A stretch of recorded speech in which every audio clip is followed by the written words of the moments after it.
Todos los cristianos del mundo, independientemente de la iglesia o a la denominación a la que pertenezcan, todos los cristianos del mundo oran, ¿sí o no? Todos oran, unos más, otros menos, mejor o peor, pero todos los cristianos de todas las iglesias del mundo oran. Algunos, para ellos la oración es solamente pedir, pedir y pedir. Y si no tienen nada que pedir o si no tienen un problema, no oran, porque para ellos solamente la oración es pedir. Otros han descubierto que la oración no solamente sirve para pedir, sino también para dar gracias, para alabar a Dios, para tener comunión con nuestro Dios. Y hay centenares de versículos que nos hablan acerca de la importancia de la oración. Y yo algo que les pediría que hicieran, no sé cuántos se van a animar a hacer esto, pero los que tienen tiempo libre o los que les interesa el tema, ¿por qué no buscan en la Biblia oraciones?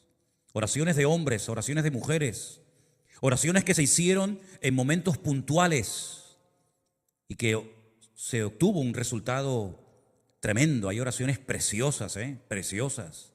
Por ejemplo, la oración de Daniel en Babilonia, una oración espectacular. La oración, por ejemplo, que elevó el pueblo de Dios en momentos de urgencia nacional en los tiempos de la reina Esther. La oración que se elevó cuando Pedro estaba en la cárcel, ¿verdad? El día anterior habían matado a uno de los pastores de la iglesia, Santiago. La oración de Esdras, de Nehemías, oraciones realmente tremendas, de las cuales se puede aprender mucho también para orar cada vez con más efectividad. Y el Señor Jesucristo en el Sermón del Monte le dio una importancia tremenda a la oración, hasta el punto que Él nos enseñó una especie de oración modelo, que es el famoso Padre Nuestro, sobre la que podemos edificar nuestras oraciones personales, ¿verdad? ¿Qué decir de los salmos? Los salmos son muchas veces oraciones cantadas o simplemente oraciones que se elevaban en momentos de angustia, de desesperación, de persecución, de terror, de enfermedad. Y hay un versículo que dice que la oración eficaz del justo puede mucho. Recuerden esa palabra, eficaz. Algunos citan el versículo, pero se olvidan de esta palabra, que es la clave. Porque el texto no dice que la oración del justo puede mucho. El texto dice, si lo queremos citar como dice la palabra, la oración eficaz del justo puede mucho. Luego nos da a entender la Escritura que hay oraciones que no salen del techo, oraciones que no son eficaces, porque no reúnen las condiciones, no tienen los ingredientes bíblicos para que sea una oración efectiva y poderosa y que obtenga resultados. Porque no solamente nos alegra saber que nuestro Dios, cuando oramos, nos escucha, nos oye, sino que además nuestro Dios también responde a la oración que hemos hecho. Y esta es la confianza que tenemos en Él, que si pedimos alguna cosa conforme a su voluntad, Él nos oye. Y si nos oye, sabemos que tenemos las peticiones que le hayamos hecho, ¿verdad? También dice la Biblia, y ustedes conocen esa palabra que dice, no reciben porque piden mal. Luego hay una forma de pedir, pero mal. Y entonces, como es una forma de pedir incorrecta, no recibe respuesta, no recibe resultados. Lo bueno de la oración es que se puede hacer en cualquier lugar, a cualquier hora y en cualquier postura. Por ejemplo, es curioso notar que cuando fue derramado el Espíritu Santo en el día de Pentecostés, Hechos capítulo 2, estaban orando juntos, sentados. Curioso, ¿verdad? Uno se imagina que estarían seguramente de rodillas o tal vez de pie. No, dice, estaban sentados. Luego vemos que se puede orar sentado. Y se puede orar de pie. Y se puede orar postrado en una cama. Y se puede orar en cualquier postura. Y Dios escucha la oración de la persona que lo hace. Y no tiene uno que ir a un sitio en particular para que Dios escuche y responda a tu oración, sino que puedes orar en tu coche, en el hospital, en la cárcel, en la iglesia, en tu casa, cuando vas a trabajar, caminando por la calle, mientras cocinas. La oración se puede hacer de cualquier postura y en cualquier lugar y a cualquier hora. Puedes orar de día, de tarde, de noche, de madrugada, cuando quieras, con voz alta o con voz baja, ¿verdad? La oración es algo realmente increíble. Dios la ha puesto tan fácil, tan accesible para sus hijos, que no hay excusa para no orar cuando queramos y donde queramos y en la postura que estemos. Amén. Imagínate que el Señor dijera: solamente voy a oírles si van a tal sitio y se ponen de esta manera a tal hora. Pero gracias al Señor no hay barreras para la oración. El Señor la ha puesto accesible para todos sus hijos cuando ellos quieran. Vamos a ver 3 ejemplos de oración en los cuales llevo pensando hace días y hoy me he decidido a compartir este mensaje. Vamos a ver una oración que se elevó en el Antiguo Testamento, en Primera de Reyes capítulo 18, por parte de un grupo grande de hombres que eran servidores de un ídolo llamado Baal. La palabra Baal en el Antiguo Testamento en hebreo significa Señor. Baal significa Señor. Baalí es mi Señor. Es decir, que se le puede llamar a Dios Baal, no, porque la palabra para Señor para nuestro Dios es Adonai, Adonai. Pero la palabra Baal también significa Señor, y es la palabra que Sara utilizaba para dirigirse a su marido. Dice la Biblia que ella llamaba a su marido Señor. ¿Cómo lo llamaba? Baalí, mi Señor. Pero no utilizaba Adonai, porque ese es el nombre que se utiliza únicamente para nuestro Dios. Y estos hombres oraban y hacían una serie de cosas que aparentemente eran muy llamativas, pero no eran oraciones eficaces. No tuvieron resultado. Es más, hicieron el ridículo, pero ni aún así reconocieron que se estaban equivocando en su forma de orar y a quién dirigían sus oraciones. Primera de Reyes capítulo 18, encontramos a Elías en una cordillera montañosa al norte de Israel, cerca de la costa llamada la cordillera o el Monte Carmelo, donde hoy en día hay un mirador muy bonito al cual me gusta llevar a los hermanos cuando van a visitar a Israel, porque desde una azotea hay una panorámica espectacular. Yo creo que es una de las visiones más hermosas del mundo. Es el Valle de Meguido, donde se va a llevar a cabo la famosa batalla de Armagedón. Y es una visión tremenda, porque desde esa azotea puedes explicar casi 3/4 partes de la Biblia. Allí dices: mira, allí se produjo la muerte de Saúl y de sus hijos por mano de los filisteos. En aquel monte fue la transfiguración del Señor Jesucristo cuando se apareció Moisés y Elías. Mira, ¿ves allí? Allí fue donde peleó Débora, Barak, Sísara en la batalla, ¿verdad? Mira, ¿ves aquello? Aquel es el famoso monte Hermón, allá a lo lejos, que menciona el Salmo 133. Y puedes explicar muchas cosas de la Biblia. Y por supuesto cosas que van a ocurrir en el libro del Apocalipsis, según se nos relata. Y en ese monte Elías convocó a todo el liderazgo del culto falso a Baal. Y oraban de tal manera que sorprende mucho lo que ellos hacían. Vamos a leer a partir del versículo 26. Primera de Reyes 18, 26. Ellos tomaron el buey que les fue dado y lo prepararon. E invocaron el nombre de Baal desde la mañana hasta el mediodía, diciendo: Baal, respóndenos. Pero no había voz ni quien respondiese. Entre tanto, ellos andaban saltando cerca del altar que habían hecho. Todos conocemos la historia. Elías le dijo: orad, clamad, invocad a vuestro Dios. Y si vuestro Dios es el verdadero, que responda por fuego, que lo demuestre.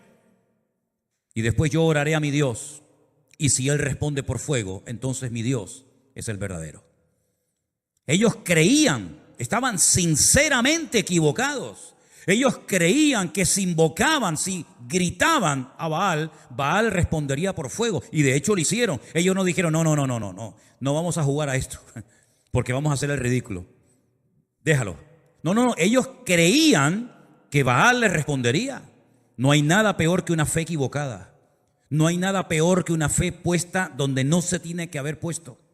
Ellos clamaron desde la mañana hasta el mediodía, y aconteció que al mediodía, versículo 27, Elías se burlaba de ellos y les decía: gritad, gritad en alta voz, porque Dios quizá está meditando, o tiene algún trabajo, o va de camino, tal vez duerme y hay que despertarle. Qué sentido del humor tenía Elías, metiéndose, burlándose con ellos. Pero ellos seguían totalmente convencidos de que allí Baal respondería a su oración. Y entonces ellos clamaban a grandes voces, como si levantando el volumen su Dios los iba a escuchar más. Y se sajaban con cuchillos y con lancetas, conforme a su costumbre. Se hacían cortes, se abrían la piel hasta chorrear la sangre sobre ellos. Bueno, vamos a añadirle, a las danzas, vamos a añadirle gritos, vamos a añadirle sangre, a ver si de esa manera sacudimos el trono de Baal y responde. Pasó el mediodía y ellos siguieron gritando frenéticamente hasta la hora de ofrecerse el sacrificio. Pero no hubo ninguna voz, ni quien respondiese, ni escuchase. ¿Qué les parece? Ellos estaban totalmente convencidos de que sus gritos, todo lo que hacían, iba a demostrar que el verdadero Dios en Israel era Baal. Pero se equivocaron rotundamente, hicieron el ridículo. Y ese día en aquella cordillera, cuando el Señor respondió a la breve oración, sencilla y corta oración de Elías, que se tarda muy poco en hacerla, Elías aprovechó la oportunidad, la ocasión, para demostrarle al pueblo de Israel que el verdadero Dios era el Dios de Abraham, de Isaac y de Jacob. Y los degolló, a todos los degolló en aquel monte. Tremendo, ¿verdad? Dios respondió a la oración de su pueblo. Tenemos una oración muy breve, más que una oración, es como casi una especie de acción de gracias. Y es la que encontramos en el Evangelio de Juan capítulo 11. Cuando Jesús llega a la casa de Marta y de María y se las encuentra destrozadas porque su hermano Lázaro, el único hombre de la casa, ha muerto. Y el presente y el futuro de Marta y de María es terrible. Y no solamente porque tienen miedo, digamos, a su vida económica, sino que además, el Señor les ha fallado según ellas pensaban. Porque lo mandaron a llamar hacía días y no apareció. Ellas que se habían portado tan bien, que habían agasajado tan bien al Maestro, que habían abierto su casa para que Él comiera con sus discípulos y con toda la gente que siempre venía detrás del Señor. Y el único favor que le piden resulta que no se lo concede. Y cuando el Señor llega tarde, desde el punto de vista de estas hermanas, le dicen: si hubieras estado aquí, nuestro hermano no habría muerto. Ya es tarde, ya no hay nada que hacer. Pero el Señor le dice: el que cree en mí, aunque esté muerto, vivirá. Porque yo soy la resurrección y la vida. Y tu hermano resucitará. Cuando llegan al cementerio, el Señor dice en el verso 39, quitad la piedra. Quitad la piedra. Marta, la hermana del que había muerto, le dijo: Señor, hiede ya, porque es de 4 días. Jesús le dijo: ¿no te he dicho que si crees verás la gloria de Dios? Entonces quitaron la piedra donde había sido puesto el muerto, y Jesús, alzando los ojos a lo alto, dijo: ¿cuánto se tarda en repetir, en hacer esta oración? Padre, gracias te doy por haberme oído. Nada. Aquellos estuvieron gritando desde la mañana hasta el mediodía. Hicieron el ridículo. Jesús dice: Padre, gracias te doy por haberme oído. Yo sabía que siempre me oyes, lo sabía, pero lo dije por causa de la multitud que está alrededor, para que crean que tú me has enviado. Y habiendo dicho esto, clamó a gran voz y dijo: Lázaro, sal fuera. Y el que había muerto salió, atadas las manos y los pies con vendas y el rostro envuelto en un sudario. Y Jesús dijo: desatadle y dejadle ir. Sin espavientos, sin show, sin crear un espectáculo que podía haberlo hecho, de la forma más sencilla, simplemente dando gracias al Padre, un muerto que hacía 4 días que estaba allí dentro metido, salió caminando, saltando por su propio pie. Algo tienen estas dos oraciones que hemos visto, que es lo que podríamos llamar o clasificar como oraciones eficaces. Los otros no obtuvieron resultados. Los otros perdieron el tiempo. Elías con una breve oración y Jesús simplemente dando gracias obtuvo más que 450 hombres haciéndose daño, gritando como locos y haciendo un espectáculo que fue un auténtico ridículo y que no sirvió absolutamente para nada. Pero una de las oraciones que más me ha llamado a mí la atención es la que hace una mujer que lo lleva pasando muy mal hace años. Y yo he estado esta semana leyendo y estudiando palabra por palabra. Lo he leído en español, lo he leído en hebreo, he consultado 4, 5, 6 o 7 versiones diferentes y he disfrutado muchísimo de la oración de Ana en 1 Samuel capítulo 1. Vamos a leer esta historia, por favor. 1 Samuel capítulo 1, verso 1 dice que había un hombre, un varón de Ramataim de Sofín, en el monte de Efraín, que se llamaba Elcana. Era hijo de Jeroboam, de Eliú, de Tohu, de Suf, Efrateo. Él menciona a todos sus antepasados. Y este hombre tenía 2 mujeres. Y la primera pregunta que surge es, ¿cómo es posible que un creyente ya a estas alturas de la vida, sabiendo lo que la Torá enseñaba y sabiendo que Dios creó a un hombre para una mujer y a una mujer para un hombre, cómo es posible que a estas alturas de la historia de Israel todavía haya personas que tengan varias esposas, en este caso 2? La poligamia en aquellos tiempos estaba muy arraigada a las culturas. Era muy normal que un hombre tuviera varias mujeres. Incluso Elcana, que era un adorador del Dios vivo y verdadero, no se conformaba con una, sino con 2. Luego también tenía 2 suegras, no solamente 2 esposas. El nombre de una era Ana y el nombre de la otra Penina. Y Penina tenía hijos, mas Ana no los tenía. Ahora, había una costumbre que cuando un hombre tenía varias esposas, a una la tenía única y exclusivamente para presumir de lo hermosa que era, y a las otras las tenía para parir hijos, para que de esta manera, digamos, que se pudiera conservar mejor físicamente. Pero también en la cultura de la época, una mujer estéril, una mujer que no podía dar a luz hijos, en aquella época, se consideraba una maldición, porque Dios es el dador de la vida y es el que impide, o el que ellos creían que impedía, que una mujer fuera estéril. Pero Ana, como buena creyente que era, sabía que en el pasado mujeres estériles como ella habían sido sanadas milagrosamente por el poder de Dios.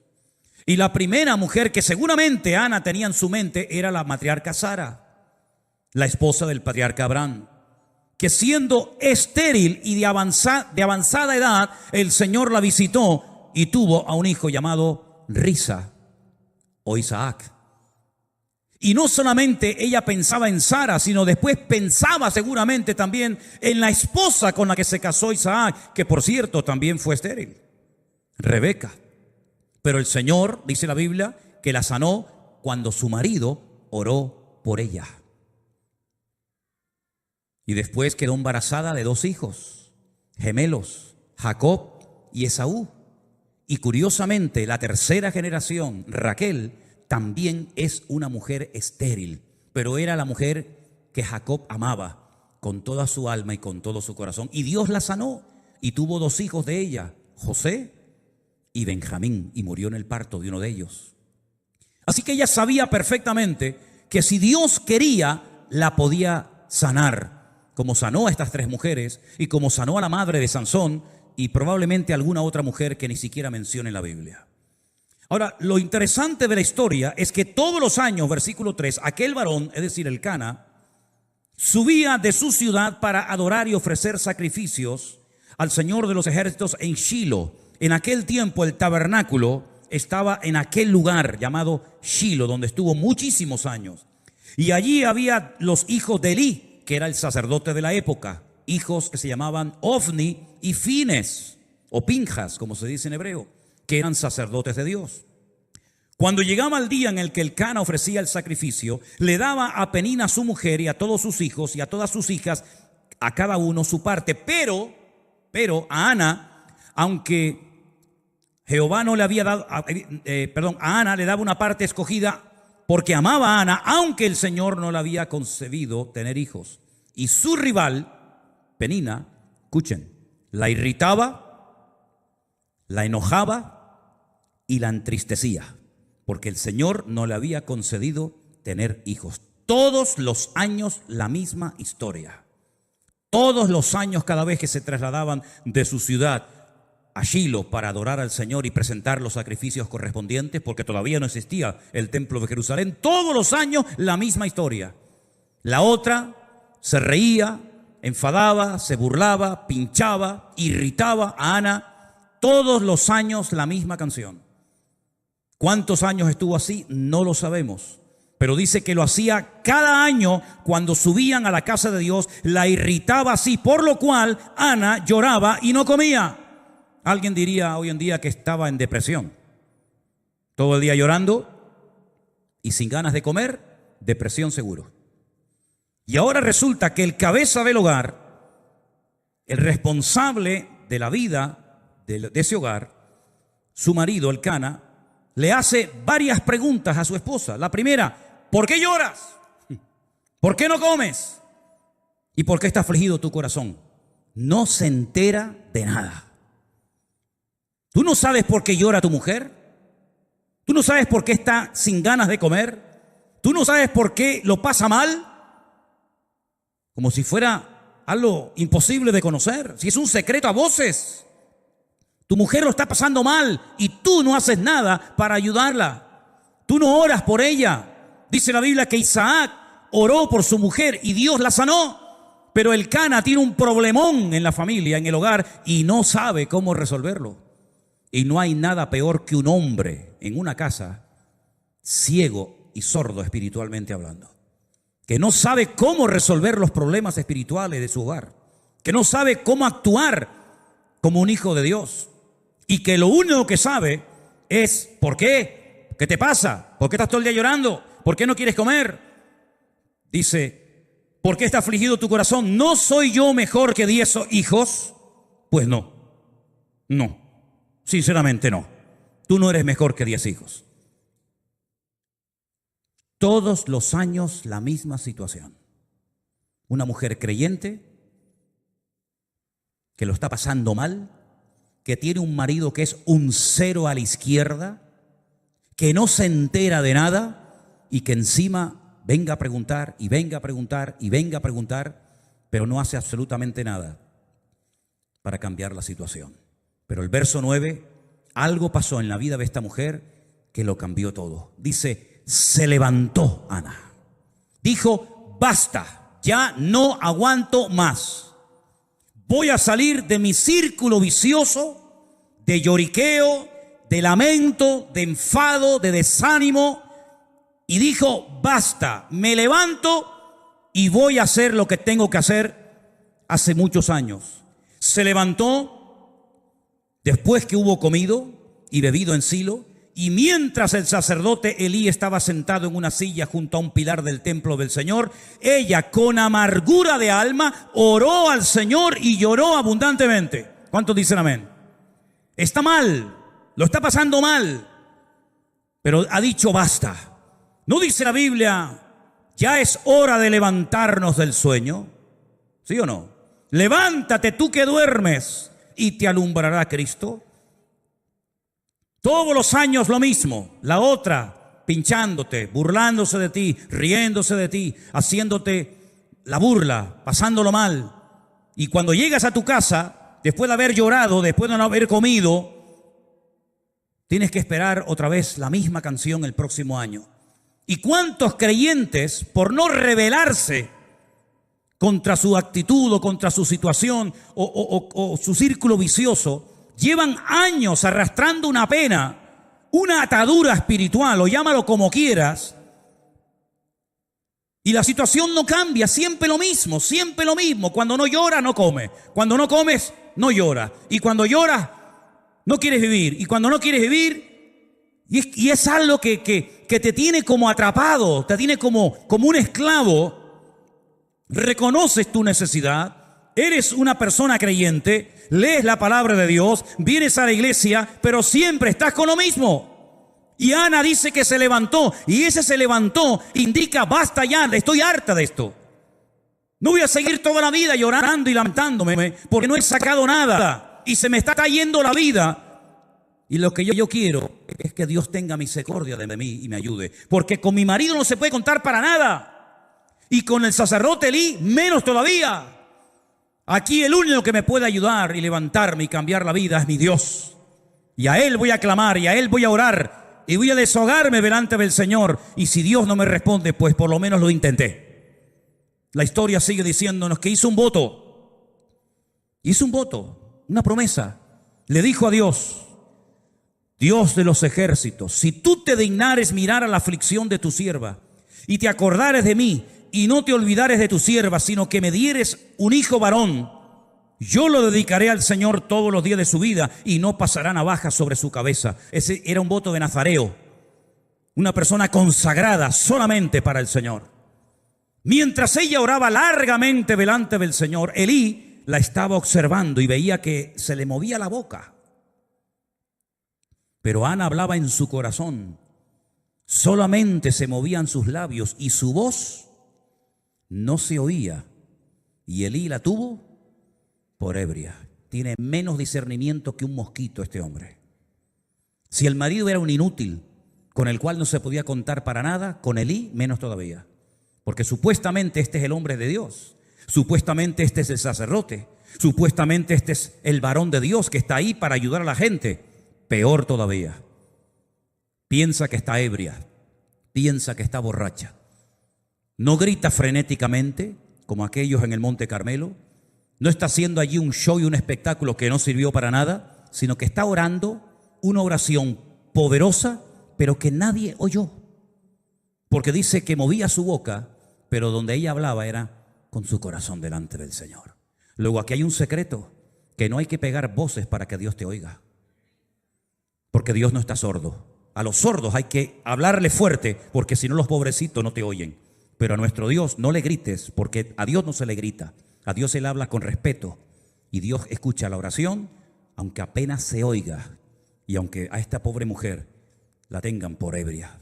Entonces ella le dijo, versículo 14, entonces le dijo Elí, ¿hasta cuándo estarás ebria? Digiere tu vino.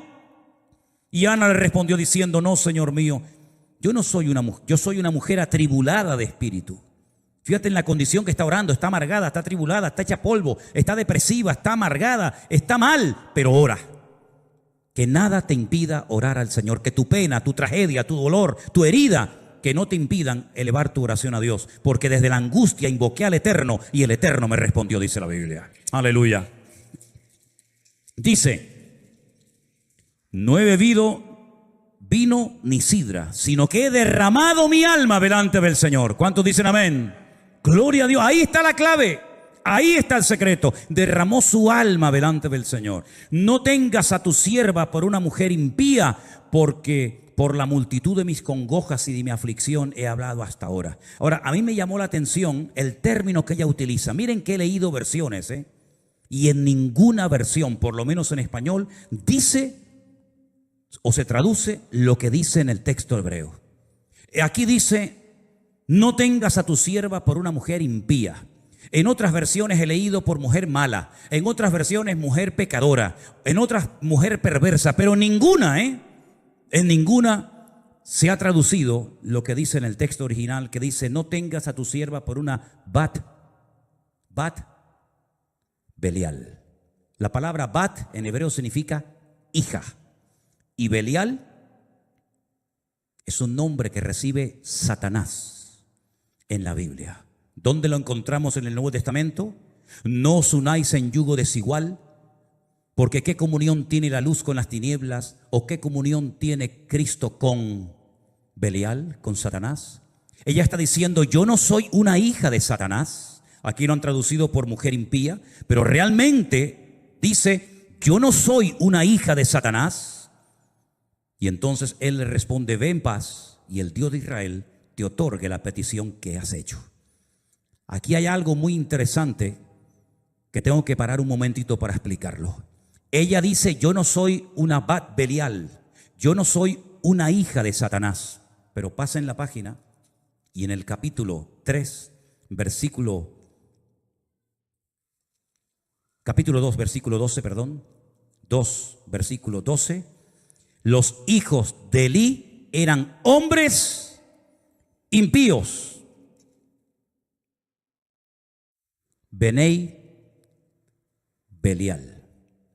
Tus hijos sí que son hijos de Satanás, pero yo no soy una hija de Satanás. Aquí le manda un mensaje subliminal al sacerdote diciendo, tú a mí me confundes, tú a mí me tomas por una hija de Satanás. Los hijos de Satanás son tus hijos, que lo dice aquí en el capítulo 2, versículo 12. Los hijos de Elí eran hijos de Satanás y no tenían conocimiento del Señor. Me impactó mucho, por lo menos a mí, mientras estudiaba y preparaba este mensaje para el día de hoy. En el peor momento de la historia de Israel, cuando hay una corrupción moral y espiritual sin precedentes, esta mujer se pone en pie y dice basta. Cuando el sacerdocio es un desastre, incluso dice la Biblia que había en aquella época, en aquella generación, falta de conocimiento del Señor y escaseaba la palabra, dice otro texto. En aquel tiempo de bancarrota espiritual, de crisis nacional, se levanta esta mujer y dice basta, y se pone a orar y clama delante de Dios y cambia el rumbo de la historia de su país. Porque algo que Dios ha hecho a lo largo de la historia es, en el peor momento político, económico y espiritual de un pueblo, es cuando Dios levanta a un Salvador, a alguien para que marque una diferencia y le indique al pueblo de Dios por dónde tiene que ir y por dónde no tiene que ir. Lo hizo en Egipto. Dios levantó un preso, a un esclavo llamado José, un hombre que ni sus hermanos carnales querían, de hecho lo querían matar, y milagrosamente fue protegido por el Señor en el peor momento de la historia, cuando no hay esperanza, cuando hay sequía, cuando hay miseria, cuando hay hambre, cuando no hay posibilidad alguna. Dios levanta en medio de la crisis mundial a un hombre llamado José, que gracias a él millones de personas en aquella época salvaron su vida de la muerte. En el peor momento, cuando Jerusalén estaba siendo sitiada por las tropas enemigas del rey Nabucodonosor, cuando los reyes eran corruptos, cuando el templo era una cueva de ladrones, cuando no había palabra de Dios, cuando había falsas profecías, cuando había manipulación de la palabra, cuando venían y enseñaban palabra que no era inspirada por Dios, creando una falsa expectativa en el pueblo, Dios levantó a un profeta llamado Jeremías, que le dijo al pueblo durante 40 largos años lo que tenían que hacer y lo que no tenían que hacer. Dios levantó un hombre de Dios tremendo en medio de la peor corrupción moral y espiritual y en medio de la peor tragedia que jamás había vivido Israel hasta entonces, como fue la destrucción del templo de Jerusalén, siendo llevados cautivos a Babilonia. Allí Dios levanta a un hombre llamado Daniel, que le dice al pueblo lo que tienen que hacer y lo que no tienen que hacer. Cuando el peor imperio de toda la historia de la humanidad, un imperio corrupto, sin piedad, sin misericordia, que mataba a la gente por cualquier cosa, el imperio romano, cuando el pueblo de Israel estaba con la soga al cuello, oprimido, pagando tributos que era imposible poder pagarlos, Dios levantó un Salvador, que fue nuestro Señor Jesucristo, en medio de la peor crisis histórica y política y espiritual de la historia de la humanidad. Y por eso el anticristo, imitando lo que Dios ha hecho, en el peor momento de la historia de las naciones, cuando todo esté destrozado, sin esperanza, sin solución, cuando el dinero no valga nada, cuando una barra de pan costará el sueldo de todo un día de trabajo, es cuando se levantará el famoso anticristo para ofrecerle al mundo paz y seguridad. ¿Qué te parece? Es en los peores momentos de la historia, cuando escasea la palabra, cuando hay corrupción en el liderazgo, cuando hay falta de palabra, cuando hay manipulación de las escrituras, cuando hay abuso de poder, cuando es un tiempo de bancarrota y de crisis espiritual, Dios siempre levanta a alguien para que marque una diferencia y le diga al pueblo, no es por ahí, no es esa forma, no es esa palabra, sino es por este sendero. Y Dios siempre levantará a alguien para que indique lo que tenemos que hacer en tiempos de crisis y tiempos de necesidad. ¿Cuántos dicen amén? Gloria a Dios por Ana, que se levantó y dijo, basta. Porque si ese año, con sus llantos, con sus lamentos, con su irritación, con su enfado, con su depresión, si hubiera vuelto otra vez a Ramataín, donde vivía Elcana y la otra, hubiera sido siempre lo mismo, y la historia se hubiera perdido al hombre que marcó una diferencia en la historia de Israel como yo creo como ningún otro. Porque es verdad que Samuel no hizo los grandes milagros de aquellos profetas como Elías y Eliseo. Nunca hizo flotar hachas que se habían hundido en el río y las hacía flotar como si fueran corcho. Nunca resucitó muertos ni limpió leprosos, como por ejemplo en el río Jordán fue sanado de la lepra de Naamán. Nunca hizo milagros espectaculares, pero Samuel entendió el corazón de Dios como nadie. Fue ese eslabón entre los jueces que ya no servían y entre esa futura monarquía que iba a llevar al país a una profunda depresión y a una crisis sin precedentes. Fue un hombre que marcó una diferencia y que siempre tuvo palabra de Dios específica para los hombres que querían agradar al Señor en aquella época. Fue el que preparó a muchos profetas que luego ayudaron a los reyes, ¿verdad?, como consejeros en el palacio, aquella escuela de profetas que estaba, por ejemplo, en Jericó. La historia se hubiera perdido un gran varón de Dios si aquella mujer no hubiera dicho, basta, basta del llanto, basta del lamento, basta, no dependas de ningún hombre, no dependas de nada ni de nadie, depende solamente de Dios, hermano y hermana. Mientras dependas de alguien, eres esclavo de ese alguien. Pablo dijo, o mejor dicho, el Señor dijo a través de la pluma de Pablo, cuando alguien es vencido por alguien, se hace esclavo de ese alguien. Y no te olvides nunca que el que paga, manda. Y a nosotros quien nos paga y quien nos sustenta es el Señor, es mi pastor y nada me faltará. Le dije a los pastores en Milán, si ustedes tienen miedo a hablar claramente la palabra de Dios en vuestros púlpitos, por miedo a que se marche la gente y perdáis vuestro sueldo, vosotros no servís para estar en el ministerio. A este nivel de mensaje les estuve predicando a los pastores el otro día. No sé si alguna vez me volverán a invitar, pero me da exactamente igual. Mientras dependamos de algo o de alguien, cuando ese algo o alguien nos falle, nuestra vida será un desastre. ¿Cuántos años dependió Ana de Elcana? Le solucionó los problemas reales Elcana a su mujer Ana. Lo único que le daba era, bueno, de vez en cuando le tiraba un hueso, ¿no? Dice que de vez en cuando le daba una parte escogida. Toma, Ana, para que te conformes un poquito ahí de comida. Pero el problema real nunca supo solucionarlo, porque un hombre que no es de Dios no puede ser tu guía y tu sustentador y la persona que te cubra espiritualmente hablando. Elcana era un religioso que iba todos los años a Shilo a adorar a Dios, pero nunca supo solucionar el problema que tenía en su casa, que era una mujer deprimida. ¿Y por qué no supo solucionarlo? Porque las personas que no tienen una íntima comunión con Dios son ciegos, son torpes y no saben cómo resolver algo porque no tienen las herramientas espirituales para poder solucionarlo. Ella dijo, yo no voy a depender de mi marido, yo no voy a depender del sacerdote Elí, ni de sus hijos que son un desastre. Yo voy a clamar a mi Dios. Y clamó de una forma tan diferente, clamó de una forma tan profunda que no tenía fuerzas ni para abrir la boca.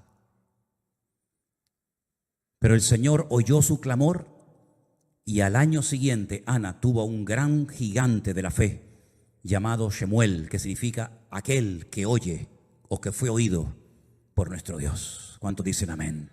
No sé cuál es tu necesidad. No sé cómo es la situación espiritual de tu hogar, pero lo que sí sé que el Dios que oyó el clamor de Ana es nuestro Dios. Y cuando estés en crisis, cuando estés en necesidad y en angustia, hagamos lo que nos dijo el Señor Jesucristo. Entra en tu aposento, cierra la puerta y tu Padre que te ve en lo secreto te recompensará en público. Eso fue lo que hizo Ana. El marido hacía todo para que la gente lo viera. El cordero, la cabra, el buey, el sacrificio, siempre era todo a la vista de los demás. Pero esta mujer descubrió el secreto de estar en intimidad con Dios, en la privacidad con Dios. Nadie oyó su oración. Es más, aquel que tenía que apoyarla espiritualmente hablando, la tuvo por ebria. Y le tiene que dar una explicación ella al sacerdote, en vez del sacerdote ministrarle a ella. Pero es que sí, así era aquella época. Falta de conocimiento. Un niño, el de ella, Samuel de pequeño, oía mejor la voz de Dios que el mismo sacerdote, que estaba ya tan cansado y estaba tan desgastado por fuera y por dentro, que ya estaba sordo a la voz de Dios.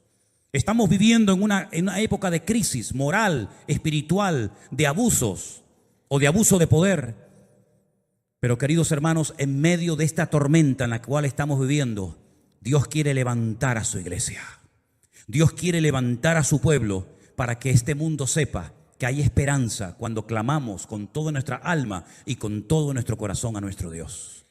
Si ustedes observan y analizan la historia de la iglesia en su conjunto, en las últimas décadas, los últimos 30 o 40 años, prácticamente hoy en día, de aquellos grandes evangelistas, de aquellos grandes y famosas estrellas del evangelio, no queda en pie ni uno.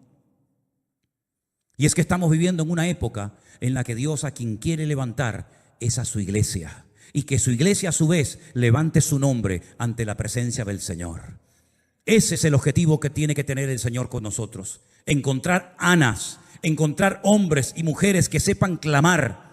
Y ya les he dicho que para clamar a Dios no hace falta hacer show, ni espectáculo, ni levantar la voz a grito como si Dios fuera sordo, sino simplemente, como dice aquí, estoy derramando mi alma delante del Señor, estoy desahogándome en la presencia de mi Dios. Y aunque tú no me entiendas, aunque mi marido no me haga caso, aunque tú te rías de mí, aunque creas que estoy borracha, aunque la otra se meta conmigo, me da igual.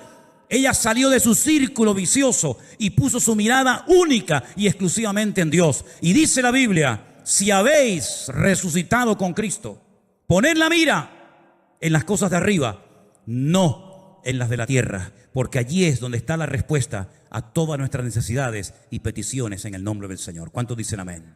Cierra tus ojos en esta noche ahí donde estás, mi querido hermano. Es tiempo de levantarnos y actuar. Es tiempo de rebelarnos en contra de toda opresión diabólica. Es tiempo de cambios. Es tiempo de que la iglesia se levante como el gigante de Dios en la tierra y haga retroceder a las mentiras que el diablo ha esparcido por las naciones de la tierra.